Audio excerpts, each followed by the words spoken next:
Oke ya, aku mulai. 3, 2, 1, Q. Assalamualaikum warahmatullahi wabarakatuh. Selamat sore Sobat Tangguh. Senang sekali saya Lula Kamal bisa kembali ke hadapan Anda. Kita berjumpa lagi dalam acara COVID dalam Angka yang absen sudah cukup lama dan hadir di hari yang tidak biasa ya. Biasanya kita ketemu di hari Rabu, sekarang ketemu hari Senin. Tapi tidak akan mengurangi pentingnya acara hari ini. Sebelum kita ngobrol panjang lebar, saya ingatkan kembali bahwa pandeminya belum selesai, berarti protokol kesehatan harus selalu dijalankan. Dari menggunakan masker, menjaga jarak, juga mencuci tangan pakai sabun. Jangan lupa juga hindari kerumunan dan juga kurangi mobilitas. Walaupun sekarang kayaknya mobilitasnya sudah di mana-mana ya. Langsung kita undang narasumber kita seperti biasanya Dr. Dewi Nur Aisyah yang merupakan Ketua Bidang Data dan IT dari Satgas Penanganan COVID-19. Assalamualaikum Dr. Dewi. Waalaikumsalam warahmatullahi wabarakatuh, Dr. Lula. Iya, aku belum cerita nih sama yang mendengarkan kita. Kita nih sebenarnya yang akan dibahas apa sih? Karena nih menggelitik sekali sebetulnya tema hari ini ya. Bagaimana kita akan membahas mengenai analisis potensi gelombang ketiga dari COVID-19. Ini kan harap-harap cemas sebetulnya, berharap mudah-mudahan nggak ada gelombang ketiga. Tapi kemudian kalau mendengar keadaan dunia saat ini nih, Dr. Dewi, itu kok kayaknya semua udah dapat gelombang kesekian-kesekian. Apa memang Indonesia memang cukup kuat gitu, atau jangan-jangan kita model kayak yang dulu-dulu nih, ketinggalan aja gitu. Tinggal tunggu beberapa bulan, baru kemudian sampai di kita. Yuk kita mulai, Dr. Dewi. Oke, kita mulai aja ya, Dr. Lula. Jadi hari ini diskusinya tadi sudah disampaikan berkaitan dengan analisis potensi ya. Kita akan diskusikan potensi kenaikan kasus yang ada di Indonesia, kemungkinan besar gitu ya, apalagi akhir tahun. Kita paham bahwa memang mobilitasnya lebih tinggi. Sebelum masuk ke sana, mungkin saya akan memberikan gambaran sedikit bagaimana kondisi kasus COVID-19 saat ini di Indonesia. Betul. Kalau kita lihat perbandingan antara dunia sama Indonesia di sini, sebenarnya kita dalam posisi yang relatif lebih baik gitu ya, dalam artian tadi Dr. Lula bilang di Eropa kasus-kasus sudah mulai pada naik gitu ya, gelombang-gelombang kesekian sudah muncul lagi, sedangkan kalau di Indonesia bisa kita lihat rata-rata dunia persentase kasus aktifnya di angka 7,67%. Artinya dari seluruh kasus terkonfirmasi, ada kasus aktif orang-orang yang sedang sakit ini di kisaran 7%. Tapi di Indonesia jumlah persentase kasus aktifnya ada di angka 0,19%. Jadi cakep ya. Bedanya jauh gitu ya. Walaupun kalau kita lihat di sini perjalanannya naik turun nih Dr. Lula. Di awal kita lebih tinggi, kemudian kita lebih baik pasca Nataru, kemudian naik lagi pada saat libur Idul Fitri, per Agustus sudah kembali ke dalam kondisi yang lebih baik dibandingkan rata-rata kasus aktif di dunia. Baik. Angka kesembuhan sama, kita di angka 96%, sedangkan angka rata-rata kesembuhan dunia saat ini di angka 90%. Jadi memang kondisi kita relatif gitu ya, kalau dilihat dari persentase kasus aktif dan kesembuhan lebih baik. Tapi kalau dari angka kematian, ini PR nih Dr. Lula. Kalau kita lihat angka di sini gitu ya, dunia masih di bawah 2%, Indonesia di angka 3,38%. Iya, nah ini nggak bisa dihapus nih ceritanya, susah kan ngapusnya ya, udah meninggal orangnya. Betul. Jadi ke depan intinya bagaimana meningkatkan pelayanan kesehatan, jangan sampai nanti tidak cukup gitu ya, atau tadi datang bukan dalam kondisi yang sudah gawat gitu. Oke, baik. Ini kita belum apa-apa udah banyak pertanyaan loh yang masuk nih. Sabar ya, sabar, kita akan jawabkan. Kita lanjut sekarang Dr. Lula, kalau ingat kita punya puncak kasus aktif itu di tanggal 24 Juli 2021 dengan total kasus aktif dalam satu hari di angka 574.135. Saat ini kalau kita lihat grafiknya ini kan turun terus gitu ya, sampai kecil banget, ternyata sudah turun 98,57% dari ya. Jadi memang kondisinya relatif stabil ya, bahkan nggak naik gitu. Jadi kalau kita lihat di bawah, kenaikannya bisa tinggi sekali, bulan Mei ke Juli ini kan sampai 5 kali lipat ya, dari 102.000 ke angka 545.000. Tapi turunnya dari 545.000 satu bulan, sekarang satu bulan kasusnya cuma 8.214 gitu kasus aktif. Aduh, senangnya ya saya tuh sama Dr. Dewi kalau ingat-ingat, bisa nggak sih kita di bawah 10.000, dan kejadian kita di bawah 10.000 loh kasus aktifnya. Betul. Angka kematian sama Dr. Lula, kalau kita ingat yang paling gawat gitu ya, kalau kita ingat jumlah kematian sangat tinggi sekali di Indonesia itu bulan Juli dengan Agustus gitu ya. Kalau kita lihat di sini dari 7.900 naik ke angka 35.000, naiknya hampir 5 kali lipat gitu ya. Dan ini bertahan 2 bulan. Setelah itu kasus sudah mulai turun, angka kematian juga mulai turun. Kita lihat di sini angkanya langsung lompat minus 77%. Bahkan sekarang selama 28 hari angka kematian 1 bulan hanya di angka 403 orang. Alhamdulillah. Betul, sangat kecil. Jadi ini yang harus dipertahankan. Iya. Angka kesembuhan Dokter Lula selanjutnya, tapi mungkin catatan saya di sini, kita ini dalam posisi puncak sebenarnya kesembuhannya, di angka 96,43. Tapi angka ini sudah bertahan selama 10 hari. Itu Oh, catatannya. oke dong, berarti Tapi berarti tidak naik lagi angka kesembuhannya. Berarti jumlah orang yang sembuh dengan jumlah orang yang sakit bertambah sakit cukup equal nih saat ini kondisinya. Jadi kalau kita lihat ini kan angka kesembuhan kita naik, udah mulai saturasi nih, ketemu di sini nih 96,43. Nah ini hal lain juga yang harus kita catat dalam artian berarti kita sempat kondisinya naik terus gitu ya, tapi sekarang bukan naik lagi ke atas, tapi kondisinya sudah mulai 10 hari sama angka kesembuhan kita. 96,43%. Ini bisa rawan turun gitu ya, jadi kurang dari 96% kalau misalnya penambahan kasus lebih banyak daripada jumlah orang yang sembuh. Oke. Atau bisa nggak kemudian kita berharap bahwa memang dia turun, tapi karena kasusnya berkurang? Intinya berarti kan kalau angkanya tetap dalam angka yang sama, tadi berarti in and out-nya sama, gitu kan? Sehingga dia tetap berada pada angka yang sama. Jadi kalau dulu kita naik, berarti kan jumlah orang sembuh lebih banyak daripada jumlah orang yang sakit. Kalau sekarang 10 hari kondisinya sama, berarti orang yang sembuh dengan orang yang sakit kondisinya equal lah, kurang lebih sama. Iya, dan kita nggak mengurangi kasus aktif jadinya ya. Betul, ini gambaran 10 hari terakhir kita. Nah, kalau dari BOR, Dokter Lula, kalau kita lihat di sini, ini menggembirakan sebenarnya ya, kalau kita lihat semua aman di bawah 30%, bahkan rata-rata Indonesia hanya di angka 3,07%. Artinya kan kalau kita ngasih 100 tempat tidur gitu ya, cuma kepake 3 gitu ya. 3 gitu ya, senangnya. Betul. Meskipun ada variasi lintas provinsi, tapi semuanya masih relatif aman lah di bawah 15% bahkan.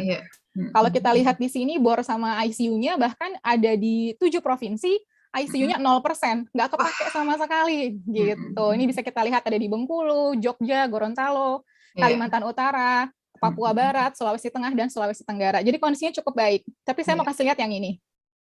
Nah, ini apa sih?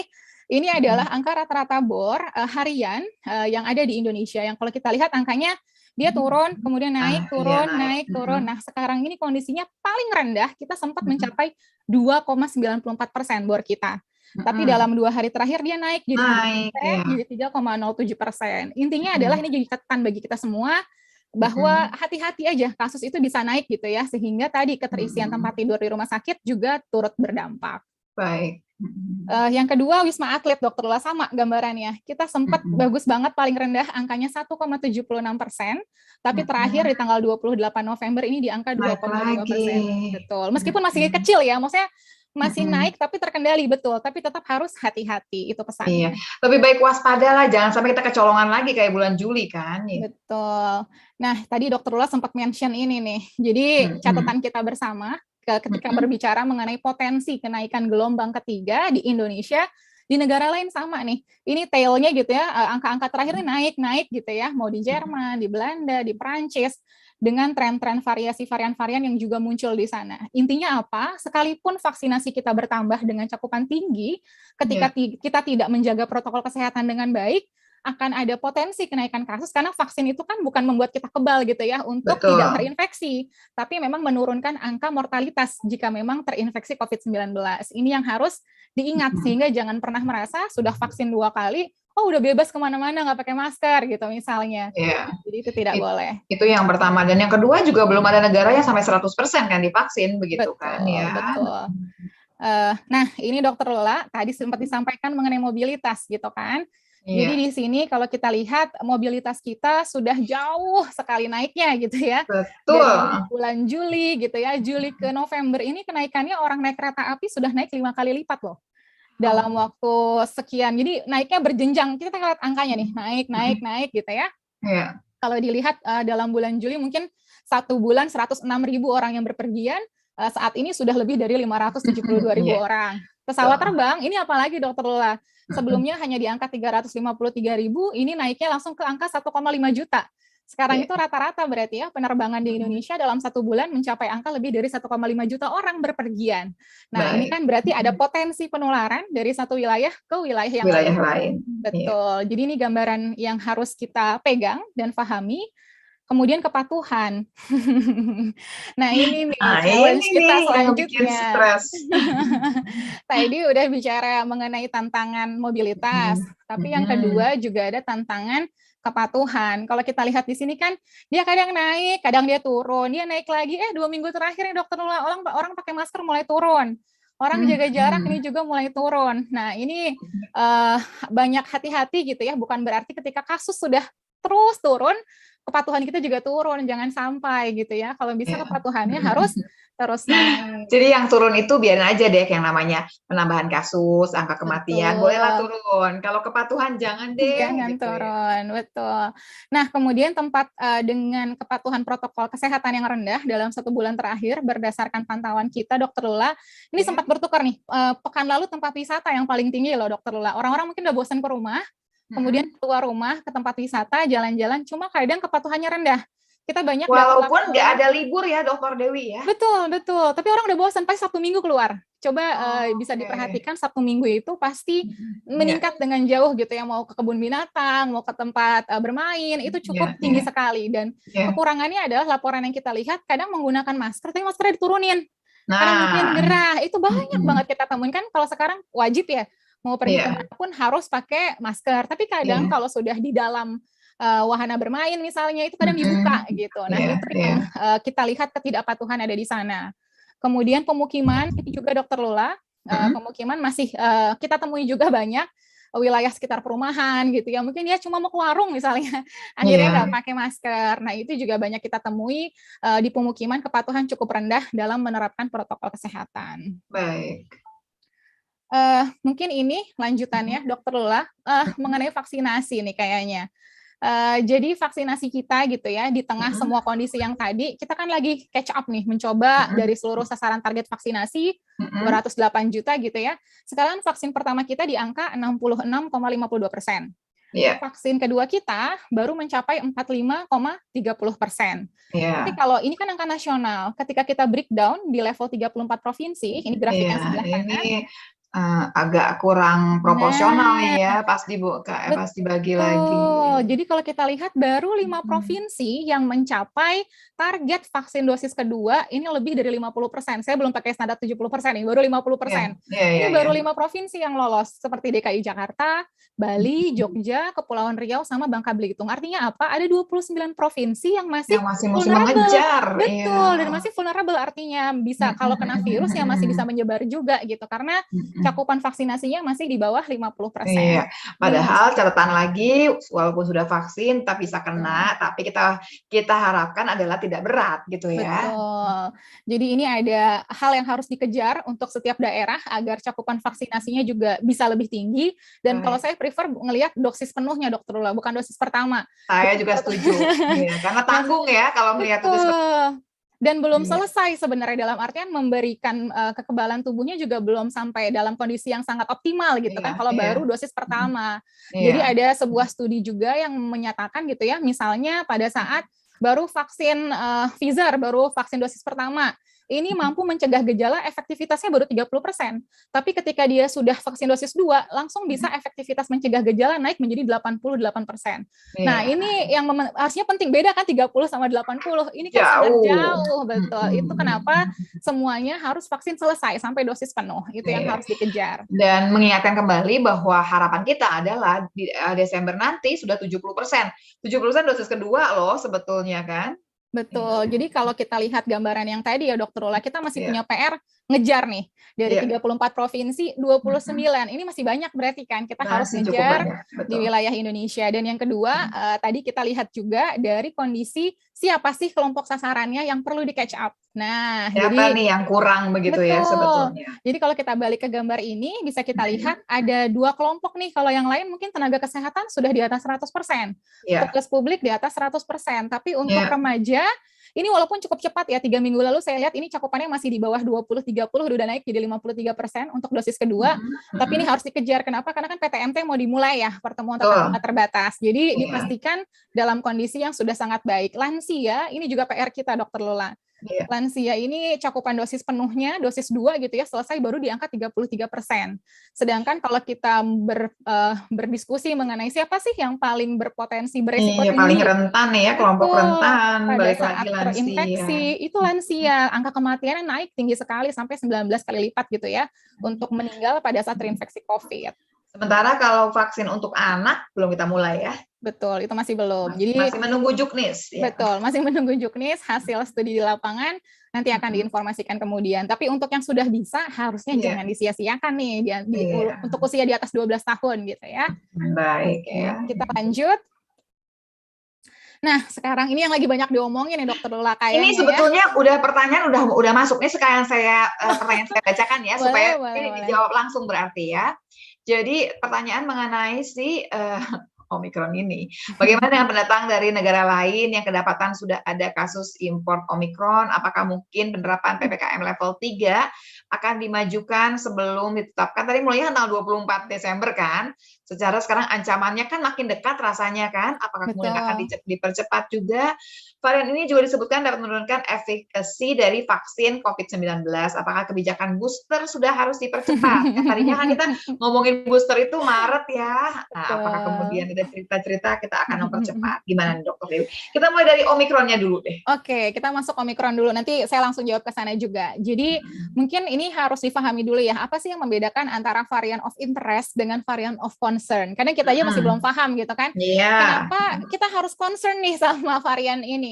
Nah, varian ini masuk ke varian of concern, kurang lebih sebenarnya ini beberapa indikator ya ketika sebuah varian kita kategorisasikan bukan masuk VOI, tapi VOC. Jadi yang pertama, dia punya potensi meningkatkan angka penularan secara epidemiologi. Jadi terbukti nih, bisa jadi nanti artinya jadi naik misalnya, atau mungkin reproductive number-nya dia lebih tinggi untuk varian yang ini gitu ya. Atau yang kedua, mungkin ada perubahan gejala yang terlihat gitu ya. Atau yang ketiga, tadi menurunkan efektivitas usaha kesehatan. Mau pengobatan, mau vaksinasi, alat diagnostik, itu dapat berpengaruh. Itu kenapa dia akan masuk. Ini syarat nih, syarat untuk masuk ke VOC nih ceritanya nih. VOC itu di atasnya VOI ya. Betul. Nah, kalau kita lihat kan kalau sejarah gitu ya, tiba-tiba muncul nih varian Omikron dalam beberapa hari terakhir ketika naik jadi VOC statusnya, semuanya mulai ini ya, mulai berpikir apa yang harus dilakukan. Mungkin pertama kali kita dengar varian Omikron ini dilaporkan ke WHO, baru dilaporkan tanggal 24 November. Tapi spesimennya diambil 9 November. Berarti kan ada jeda waktu di sini hampir 2 lama minggu. ya. Betul. Jadi kemungkinan besar sudah terjadi transmisi di komunitas terutama di Afrika Selatan. Itu yang kita lihat. Kemudian yang di Botswana juga ada konfirmasi spesimen yang diambil tanggal 11 November. Kemudian menyebar lagi di beberapa negara, ada Belgia, Hong Kong, Israel, dan beberapa negara Eropa lah ya. Kita lihat di akhir-akhir November nih mulai keluar. Nah, kalau ngelihat di grafik yang ujung kanan bawah gitu ya, Dokter Lula, ini kan beberapa varian di Afrika Selatan ya. Yang biru nih, yang baru nih, si Omikron dalam waktu singkat, tiba-tiba naik mendominasi varian-varian yang lain. Itu kenapa dia menjadi concern. Jadi hasil temuan sejauh ini yang kita lihat, yang pertama kita dapat laporan dari preliminary report di Afrika Selatan, sejauh ini sih belum ada perbedaan gejala. Mirip-mirip lah dengan varian yang sudah ada, dan juga ditemukan beberapa individu yang asimptomatik, nggak punya gejala sama sekali. Tapi yang kedua, ini kemungkinan besar dia lebih cepat menular, melihat angka grafik di sini ya, karena tiba-tiba naik. Betul, dalam waktu singkat gitu ya, dan ketika dibandingkan kecepatan penularan Delta yang bahkan udah lebih cepat ya daripada varian-varian sebelumnya, si Omikron ini lebih cepat lagi nularnya. Dalam kurun waktu 22 hari, hasil perkembangan dia jauh lebih cepat menular. Dan yang ketiga, mungkin tadi yang disebutkan ada efek signifikan penurunan kemampuan antibodi dalam menetralisir virus. Tapi efek resistensinya terhadap vaksinasi masih belum diketahui, namanya juga masih baru ya. Jadi kan masih diteliti saat ini. Jadi memang untuk pertanyaan yang tadi, pertama yang dilakukan oleh pemerintah Indonesia, kan SE sudah keluar tuh, Dokter Lula, langsung berlaku tanggal 29 November pukul 00.00 gitu ya, langsung negara-negara yang memang sudah teridentifikasi terdapat varian ini, karantina 14 hari. Betul. Kemudian kalau di luar negara ini dinaikin nih karantinanya jadi 7 hari. Jadi sudah ada langkah mitigasi sebenarnya yang dilakukan untuk menghindari atau preventif lah ya, adanya imported cases dari luar ke dalam Indonesia. Mengingat tadi ya potensi Omikronnya juga cukup tinggi. Mengenai booster, tadi kan ditanyakan juga ya efek vaksinasi. Sejauh ini sampai dengan Delta gitu ya, belum atau New atau Lambda itulah masih belum ada efek serius gitu, dalam artian efektivitas vaksin masih bisa berjalan gitu ya. Untuk Omikron ini sendiri, karena mungkin memang masih baru, dalam hal ini peneliti masih mencoba mempelajari lebih lanjut dampak dari varian baru ini terhadap efikasi dari vaksin. Apakah booster boleh atau tidak gitu ya. Saat ini kan tadi sudah kita sampaikan, untuk kebijakan booster masih untuk mereka yang berisiko tinggi. Contohnya tenaga kesehatan. PR kita yang 2 dosis aja tadi masih banyak tuh. Ini harus dikejar dulu.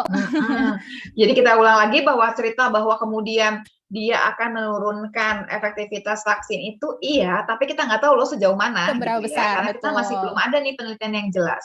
Kemudian yang kedua lagi, barangkali kita akan membahas juga nih mengenai cerita bahwa ada satu tulisan dokter dari Afrika Selatan yang mengatakan bahwa gejalanya ringan. Nah, ini juga udah banyak orang yang kemudian menganggap, Omikron kan gejalanya ringan. Nah, ini pun kita masih belum tahu loh sebetulnya. Harus diingat penelitian ini semuanya masih terlalu terbatas. Kita nggak bisa nunjuk apapun ceritanya. Harapan kita tentu satu, ternyata apa yang kita takutkan, ternyata semuanya tuh nggak kejadian gitu kan. Tapi kan sebaiknya waspada dulu. Jadi tadi dikatakan bahwa langkah-langkah bahwa tadi kan balik lagi, kalau di semua yang luar negeri sekarang karantinanya akan jauh lebih panjang. Setuju sekali. Tapi lebih jauhnya lagi, protokol kesehatan mesti dipegang. Iya kan nggak sih Dokter Dewi? Betul. Betul. Apapun varian baru ya, karena kan ujung-ujungnya dia mampu bertransmisi atau tidak, menular atau tidak, tidak tergantung dari pencegahan dari kita. Sejauh mana kita meningkatkan 3M-nya itu paling penting. Di luar 3T-nya juga sekarang diperbanyak ya. Jadi fungsi surveillance ditambah ketika kita menemukan varian-varian baru tersebut. Jadi itu sih sama PR yang tadi Dokter Lula, sebelum masuk ke booster yang 2 dosis penuh ini berarti harus segera selesai. Betul. Jadi sebetulnya kepada masyarakat juga kita minta sebetulnya jangan kemudian ngejar-ngejar booster gitu ya, sehingga kemudian orang-orang yang kemudian harusnya dapat yang pertama atau yang kedua kurang nih jatahnya. Ingat loh, kalau bicara mengenai kekebalan ini rame-rame satu kelompok gitu, satu negara. Berarti kalau ada yang super kebal nggak ada gunanya, karena nggak akan selesai sebetulnya si pandemi ini sampai semua barang-barang kebal. Jadi daripada bagi-bagi yang boosternya, kita akan ngejar dulu nih sebenarnya menyelesaikan 70% buat Desember gitu ya. Dan harapannya sih masuk Maret nanti itu kita udah 100% harapannya. Tapi tentunya masih mesti punya usaha keras kita sama-sama nih seluruh masyarakat Indonesia kayaknya ya. Apalagi Dokter Dewi mengenai Omikron ini? Nah, kalau Omikronnya tadi sudah, kita masuk ke ini ya, diskusi ini ya, kita analisis nih, pengen tahu nih potensinya gimana nih gitu. Iya, kalau tadi kan kita udah diskusi ya Dokter Lula, kita udah bahas ada beberapa faktor risiko gitu ya. Jadi ini perhitungan kita coba keluarkan dari bidang data dan IT, kita gunakan data-data existing yang kita punya, berapa sih penambahan kasus, berapa sih jumlah kasus aktif, belajar dari yang tahun lalu, kita masukkan nih ke modeling gitu ya, ke menggunakan artificial intelligence, machine learning, belajar dari data-data yang ada, kita masukin variabel-variabel yang memang mungkin berpengaruh. Dan nanti pelan-pelan Dokter Dewi. Kita ingetin lagi ya. Nih teman-teman sekalian, kita lagi ceritanya nih meramal nih ceritanya, forecasting ya gitu ya. Jadi ini ngeramalnya bukan ngeramal pakai dukun bukan, tapi kita masukkan semua faktor-faktornya. Kita lihat satu-satu ya supaya kita ngerti kalau kita semua mengerjakan dengan baik, keadaannya seperti apa sih gitu ya. Silakan Dokter Dewi, pelan-pelan Dokter Dewi. Betul. Jadi ini adalah gambaran dari data-data yang sudah ada. Kita coba masukkan nih beberapa faktor resiko gitu ya. Jadi pertanyaan pertama sebenarnya, apakah kasus akan naik pada saat libur Natal dan Tahun Baru? Kan itu pertanyaannya pertama gitu ya. Jadi ini kita coba potong data gitu ya, potong grafik mulai dari tanggal awal November sampai dengan ini kita panjangin nih. Ini sebenarnya bukan sampai akhir Desember aja, tapi sampai tanggal 19 Februari gitu ya. Kemudian kita masukin data yang sudah ada, kita masukkan variabel-variabel yang mungkin berpengaruh. Dan kita sudah coba nih, kita running lah beberapa kali, memang paling tinggi yang berpengaruh adalah mobilitas sebenarnya. Mobilitas berpengaruh, kemudian ada kepatuhan, kan kita punya data juga nih di BLC mengenai data kepatuhan masyarakat, kita masukin juga, kemudian yang terakhir juga ada nih skenario yang nanti masuk warna merah, untuk jika ada muncul varian baru yang lebih menular. Nah, sebelum masuk ke sana, pelan-pelan ya. Jadi untuk yang garis warna biru menunjukkan jumlah kasus aktif yang kita miliki saat ini. Dan catatannya ini saya buat sebelum Omikron ada sebenarnya loh, Dokter Lula. Oh, baik. Tapi saya sudah masukkan asumsi bahwa akan ada varian yang lebih menular. Tapi persennya Di sini kita baru masukin persentasenya baru sekitar 50%, lebih menular. Baru 50% ya, belum pakai yang lebih tinggi, kan kita masih belum bisa ngejawab secara by definite gitu ya. Iya, Dari seperti apa angka-angka sih yang si ada. Omikron ini sebetulnya Betul. memang masih Jadi ini meraba-raba. masih menggunakan asumsi bahwa akan ada varian baru nanti yang warna merah. Sebelum masuk ke sana, ini yang warna biru, ini jumlah kasus aktif saat ini. Kemudian yang kedua ada yang warna hijau. Oke. Yang warna hijau ini dengan syarat bahwa ini kan kondisinya lurus terus nih, turun terus gitu ya, Dokter Lola. Maka harapannya di sini adalah kondisi yang paling ideal. Kondisi yang ideal seperti apa? Herd immunity di masyarakat sudah terbentuk. Ini kondisi yang paling ideal. By Desember 70% gitu ya, Betul. ketemu Maret itu kita udah hampir 100% gitu ya. Betul. Itu ya harapan kita itu satu. Terus kemudian yang kedua, mobilitasnya terjaga dan tidak ada varian baru. Ini nih, yang hijau ini berarti seperti kita ini udah gitu ya. Lewatin yang hijau ya, berarti ya, karena kan udah varian muncul baru ya, betul. Nah, kita kemudian yang pindah. kedua, yang warna abu-abu gitu ya. Jadi dimasukkan di sini herd immunity belum terbentuk melihat data yang ada sekarang gitu ya. Kan kita paham tadi masih 40-an%, Desember pun kayak masih belum kekejar untuk 70% selesai. Jadi herd immunity belum terbentuk, makanya dia mulai agak naik. Mobilitas tinggi, karena kan orang berpergian ya, Dokter Lula, pasti udah libur panjang, betul. Tapi kepatuhan protokol kesehatannya cukup baik. Makanya dia naik, tapi maksimalnya hanya sekitar 70 ribuan kasus aktifnya aja. Itu puncaknya hanya sekitar 70-an ribu. Begitu.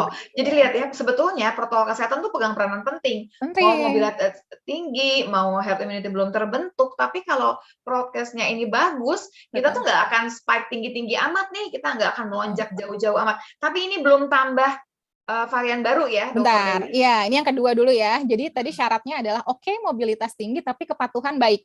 Itu kan berarti memang intinya kepatuhan tuh ada if-nya ya. Kalau memang dia baik, sekalipun mobilitas tinggi kan nggak terlalu kemungkinan menularnya, betul, kemungkinan menularnya sangat kecil gitu. Tapi yang warna kuning, ini kita buat skenario pada saat skenario herd immunity belum terbentuk, ini sama. Kedua, mobilitasnya tinggi. Yang ketiga, kepatuhannya rendah. Dia langsung naik angkanya ke sini sampai di angka sekitar 260 ribuan kasus, puncak kasus aktif kita. Jadi naik gitu ya. Sedangkan yang merah banget ya nih bedanya nih ya. Betul, ini besarannya segini nih, benar. Sedangkan yang warna merah ini adalah pada saat tadi sama herd immunity belum terbentuk, mobilitas tinggi, kepatuhan rendah, muncul varian baru yang lebih menular. Tapi waktu kemarin saya baru masukin angka sekitar 40-50%, lebih menular daripada yang ada sebelumnya. Dan memang hasil evaluasi kita gitu ya, dulu kan di sini muncul karena vaksin belum masif ya, Dokter Lula. Kenapa puncak kita bisa setinggi ini? Ini kenapa adalah di sini puncak kita mungkin tidak akan setinggi yang lebih dari ini sebenarnya, karena vaksinasinya mungkin sudah jauh lebih luas cakupannya dibandingkan pada saat libur Nataru yang lalu, libur Idul Fitri yang lalu gitu ya. Jadi kalau yang sekarang naik, cuma angkanya mungkin hanya di kisaran sampai dengan 400-an ribu saja. Ya, Dokter Dewi, yang saya belum dapat kombinasi adalah anggap herd immunity belum terbentuk, mobilitasnya tinggi, kepatuhannya baik, tapi ada varian baru. Nah itu tuh yang, karena kan kayaknya bakal seperti itu nih, kita nggak bakal, mobilitas pasti tinggi deh, saya udah bilang pasti. Belum terbentuk, pasti belum terbentuk. Nah sudah ada nih varian baru. Tinggal kita nih yang sekarang ngejalanin, patuh prokes apa nggak patuh prokes gitu kan? Betul. Jadi dari variabel ini sebenarnya Dokter Lula ini yang dirumuskan oleh Satgas gitu ya. Jadi apa yang harus kita kejar? Satu, vaksinasi harus segera selesai. Itu satu kan, karena menentukan di sini. Kedua, mobilitas. Ini kenapa PPKM diberlakukan gitu kan, untuk menjaga mobilitasnya agar terkendali sebenarnya. Kemudian kepatuhan, bagaimana di lapangan benar-benar terjadi pemantauan kepatuhan yang tinggi, sosialisasi berjalan. Yang keempat ini varian baru adalah menutup pintu-pintu kedatangan yang tadi, screening berlapis, orang mau datang dari luar ke dalam ataupun dari dalam domestik perjalanan tetap harus dilakukan. Nah, ini semua untuk menghindari adanya penyebaran dari varian-varian yang ada. Nah, itu mungkin dari setiap variabel yang ada di sini harus diejawantahkan menjadi strategi sebenarnya. Kalau kita tahu nggak pengen ini terjadi, apa yang harus dilakukan gitu kan? Ini kan modeling ketika lagi-lagi variabel dan asumsi ya. Plus ini juga harus kita pahami bahwa data yang ada di kita miliki ini kan nggak banyak ya, Dokter Lula. Kita belum ada 2 tahun sebenarnya. Ini kalau dibilang mesin mau mikir kurang banyak sebenarnya iterasinya yang bisa dia keluarin. Jadi ini lumayan juga kita keluarkan dengan beberapa kondisi data yang memang mungkin kita miliki saat ini.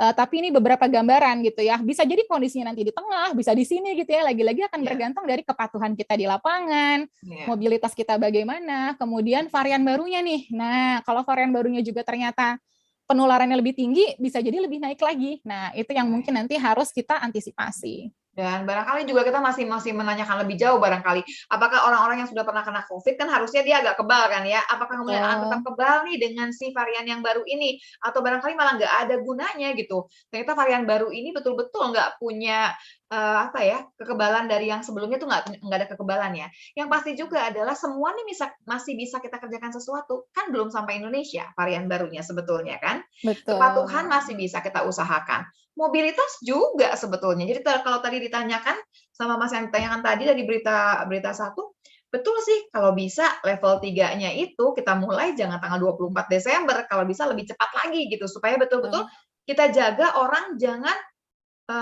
bergerak terlalu banyak gitu, mobilitas jangan terlalu tinggi, kita usahakan.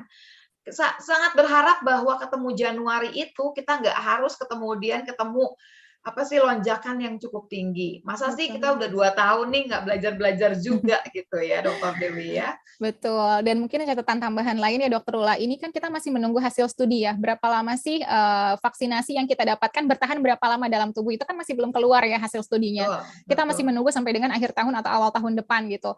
Itu pun nanti akan berpengaruh dengan modeling yang akan dikembangkan. Kemungkinan besar ada asumsi lagi, kalau memang kekebalan kita mungkin hanya bertahan 1 tahun atau setengah tahun, bisa jadi kalau nggak divaksin lagi, tidak mendapatkan booster tambahan, atau kayak flu kan, vaksin flu kan tiap tahun ya.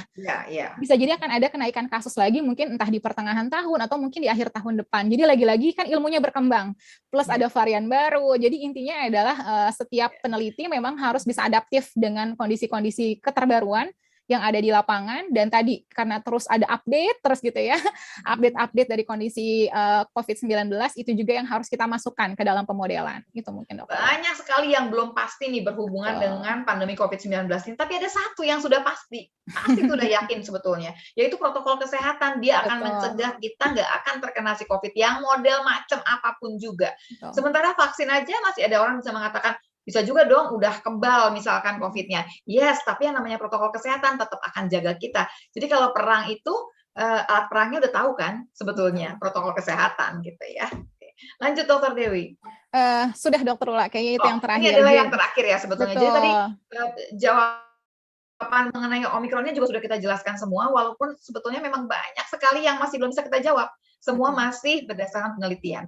Cerita ringan atau berat, apakah nanti mortalitasnya akan lebih tinggi, itu pun kita masih belum tahu. Yang penting sekarang, yang kita tahu, alat perang yang kita bisa, yaitu kita gunakan. Begitu kan Dokter Dewi? Apalagi Dokter Dewi yang diingatkan kepada kita semua lagi?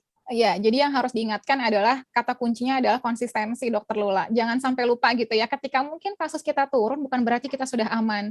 Virus ini pinter banget ya, tiba-tiba muncul lah varian baru, terus spike-nya banyak banget di beberapa titik protein misalnya, yang ternyata membuat dia entah ternyata lebih menular atau ternyata bisa berpengaruh terhadap efektivitas pelayanan kesehatan di lapangan dan lain sebagainya. Jadi intinya adalah kita juga bisa harus adaptif gitu. Kita nggak mungkin setiap hari di rumah terus gitu ya, kan nggak mungkin ya, kita pengen beraktivitas, tapi gimana caranya beraktivitas tapi tetap aman dari COVID-19.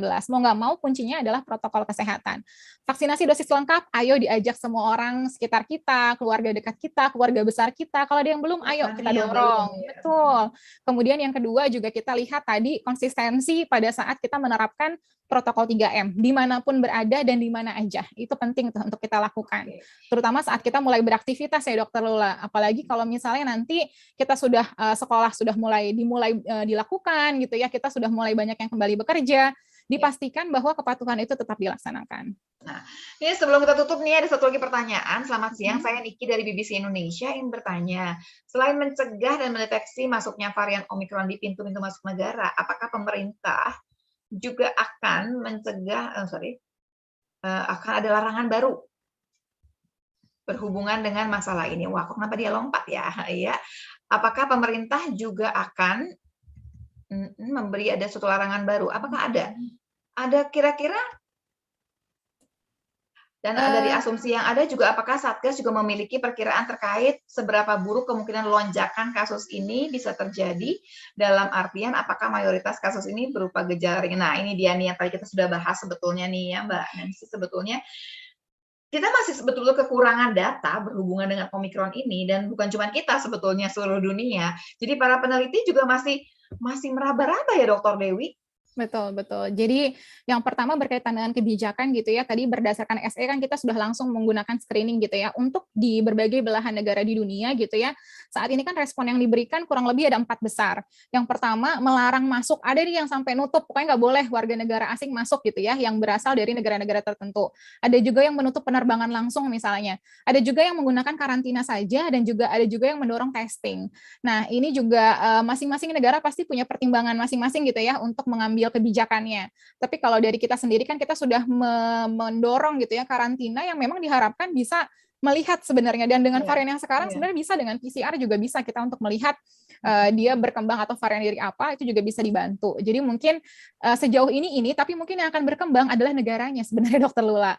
Jadi kan kita kemarin mungkin masih beberapa negara, tapi kalau misalnya sudah ada penambahan lagi gitu, mungkin ya jadi berubah lagi list-list negara yang mungkin saat ini diminta waktu karantinanya lebih lama sampai dengan 2 minggu. Nah, itu Iya. mungkin yang masih akan berubah seperti itu. Jadi sebetulnya bahwa cerita, oh baru ada yang sekarang 7 hari, ya sabar. Kalau kemudian ceritanya nanti di negara tersebut ada Omikron juga, jadi 14 hari juga kayak yang lain. Dan itu juga barangkali akan berkurang atau bertambah tergantung nanti cerita informasi baru yang kita dapatkan mengenai si Omikron sendiri. Kalau barangkali dalam 3 hari kita udah bisa lihat bahwa Omikron ini ada atau tidak gitu ya, barangkali mungkin nggak akan 14 hari ceritanya ya. Semua masih mesti menunggu, karena kita sama-sama belum tahu nih cerita yang baru ini ya. Kemudian juga apakah kemudian kan kita dikatakan bahwa orang Indonesia itu punya kekebalan alami ya, saking udah banyak banget yang kena. Itu ada gunanya nggak sih nanti Benar. buat si Omikron itu ya? Itu pun kita masih belum bisa jawab ya Dokter Dewi ya. Betul, betul. Tapi mungkin tadi yang harus difahami, kasus apapun yang kita catat hari ini, bisa jadi itu baru sebagian yang memang tertangkap gitu ya oleh sistem surveillance kita. Bisa jadi di lapangan ada banyak orang yang tidak bergejala dan dia nggak nyadar kalau dia terinfeksi COVID, dan nggak masuk tuh angkanya ke situ gitu ya. Tapi artinya apa? Di Indonesia berarti akan terbagi menjadi 3 kelompok. Satu yang punya kekebalan alami, 2 kekebalan buatan dengan vaksinasi, ketiga keduanya gitu. Nah, sebenarnya ketiga hal ini akan membantu dia pada saat berhadapan gitu ya dengan virus COVID-19. Tapi lagi-lagi untuk varian yang baru itu tetap harus dipelajari bagaimana infektivitasnya, apakah benar-benar akhirnya masih bisa masuk atau ternyata nggak bisa sama sekali. Nah, itu juga masih sedang dipelajari, dan nanti dalam bentuk data dan angka pastinya akan keluar dalam beberapa pekan ke depan. Iya, menambahkan kembali orang-orang yang sudah pernah kena COVID kemudian divaksin, kan katanya sudah super kebal. Itu pun belum tentu cukup untuk melawan si Omikron. Atau barangkali malah cukup gitu sebetulnya. Kita masih belum tahu sampai sekarang. Harapan kita semua adalah Omikronnya nggak sampai ke Indonesia. Kalaupun sampai, ternyata apa yang dikatakan bahwa nanti akan lebih ringan, mudah-mudahan juga lebih ringan. Karena sebetulnya teori yang dari awal sekali itu adalah kalau makin cepat menyebar, mestinya makin ringan. Jadi kalau kemudian dia makin cepat menyebar, tapi dia nggak makin ringan, sebenarnya itu menyalahi apa yang kita pelajari sebelumnya. Begitu nggak Dokter Dewi, ya kan? Iya, betul. Jadi kita melihat mutasi ya, mutasi virus itu tadi, kayak kita belajar bedanya H1 sama H5N1 gitu kan. H5N1 susah nular, tapi angka kematiannya sampai 85%, let's say. Tapi H1N1 cepat nyebar, tapi angka kematiannya rendah banget. Nah, itu mungkin sebagai gambaran ya, pelajaran yang juga sudah kita ambil dari pandemi sebelumnya, dengan karakteristik virus yang juga bisa bermutasi dengan begitu cepat gitu kan. Dan dari pelajaran itu tadi yang seperti Dokter Lula bilang, harapannya adalah kalau dia cepat menyebar, mungkin angka mortalitasnya gitu ya, fatalitasnya gitu ya, sangat rendah menyebabkan kematiannya. Dan kita tidak harapkan akan muncul virus yang cepat nyebar dan kematiannya tinggi. Itu yang paling kita takutkan gitu ya, Dokter. Itu kombinasi maut yang seperti itu kita tidak harapkan ya. Tetapi apapun ceritanya, apapun variannya, kita sama-sama belajar 2 tahun ini bahwa kembali lagi protokol kesehatan pegangan kita. Jadi kalau ada yang mengatakan bahwa pasrah aja, nggak pasrah aja, karena kita tahu kok caranya supaya kita nggak kena COVID-19 ini bisa. Caranya apa? Ya protokol kesehatan. Selama protokol kesehatan dijalankan, mestinya seseorang tidak terkena COVID, walaupun sekelilingnya semua kena COVID barangkali. Begitu kali ya Dokter Dewi ya. Betul, terakhir Dokter Dewi, kita ingatkan kembali nggak usah panik dengan Omikron, tapi ya, tapi tetap harus menjaga kepatuhan protokol kesehatan dimanapun berada, kapanpun dia ada di mana saja. Seperti itu, Dokter Lula. Terima kasih banyak Dokter Dewi, hari ini belajar banyak dari mulai Omikron sampai keadaan kita. Sama tadi tuh forecast-nya bagus banget ya sebetulnya ya. Silakan ditulis teman-teman wartawan, barangkali mengingatkan kepada kita semua, sebetulnya berhasil tidak berhasil, semua di tangan kita, di tangan masyarakat Indonesia. Bukan di tangan Satgas ya, bukan di tangan pemerintah sebetulnya. Pemerintah, Satgas, cuman yang membuat peraturan, tapi yang menjalankan kita semua. Selama kita patuh, menjalankan protokol kesehatan, mudah-mudahan kita semua bisa terbebas dari pandemi. Dan cita-cita kita bikin pandemi jadi endemi ini bisa cepat-cepat terlaksana dengan baik. Terima kasih banyak untuk semuanya, untuk perhatiannya. Sampai jumpa lagi tentunya di COVID dalam angka berikutnya. Wassalamualaikum warahmatullahi wabarakatuh. Salam.